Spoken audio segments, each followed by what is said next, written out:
আর বর্তমান জাতীয় মসজিদের খতিব সৌদি আরবে পড়াশোনা করেছেন না, মিথ্যা কথা, সংস্কৃত বলতে পারেন। উনি বলে আল্লাহ কুদরতি চিন্তা করার জন্য এটি কি সঠিক? এটা কোনো ইমানে থাকবে না। উনি বলছেন বেদাতিদের কাছে। উনি বর্তমান যে খতিব আছে উনি সবচেয়ে বড় বেদাতির কাছে করছেন, যে বেদাতি বিদায় না। মানে মাতুরিদি ফেরকার 3টা মাদ্রাসা আছে, মনে রাখবেন।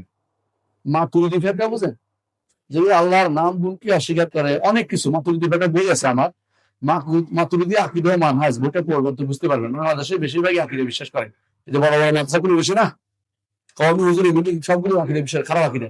এটা বই আছে আমার, মাতুরিদি আকীদা মানহাজ, বইটা পড়লেই থেকে বুঝতে পারেন। কদিন যারা বুদ্ধিমান তারা বুঝতে পারে, সহজ বুঝবে। উনি পড়ছে মাতুরিদির 3টা মাদ্রাসা আছে। একটা হচ্ছে বেরলভি মাদ্রাসা, বেরলভি। আরেকটা হচ্ছে দেওবন্দি, আরেকটা হচ্ছে কাউসারি। উনি হচ্ছে কাউসারি ফেরকার লোক, মানে আরো খারাপ। সাধারণ দেওবন্দিরা তো খারাপ হতে পোষণ করে, কাউসারিরা কি তাইমিয়ার কি দেয়, সাগর হয়, এমনকি তাকফির পর্যন্ত করে ইবনে কাইয়িমকে। মানে ওরা সবচেয়ে নিকৃষ্ট মানের, যদি কোনো মুসলিম হয়ে থাকে নিকৃষ্ট মানের, আর যদি মুসলিম না হয়ে থাকে এদের সংখ্যা বেশি। এই জন্য আপনার পড়ে দেবেন আকীদা বইটা, মাতুরিদি আকীদা মানুষ বইটা পড়বেন। এদের অনেকেই আকীদা শুদ্ধ না, আল্লাহকে আশিফ মানে না, আল্লাহকে যত্র তত্র মানে।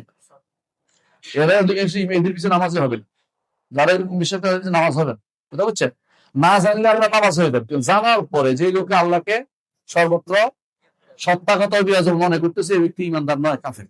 আল্লাহ আরশের উপরে তার এলেম, তিনি জানেন সব জায়গায় কি হচ্ছে। আমরা কি করতে জানি কোথায়, তিনি আরশের উপর থেকে জানেন। কথা বুঝছেন? স্রষ্টা কখনো সৃষ্টির ভিতরে অবস্থান করেন না।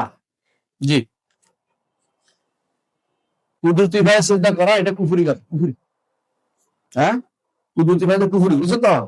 যে আল্লাহ কুদরতি ভাই, তাহলে কুদরতি ভাই এমনি তারা পা স্বীকার করেন, কুদরতি ভাই এমনি পা বলতে গেলে পা মানে না, আবার আল্লাহ কেন পা হয়, আবার কুদরতি, এগুলো শয়তানি, শয়তানি অস্ত্র, কিচ্ছু না, শয়তানি করা, দিন সম্পর্কে ঠাট্টা মস্করি করা।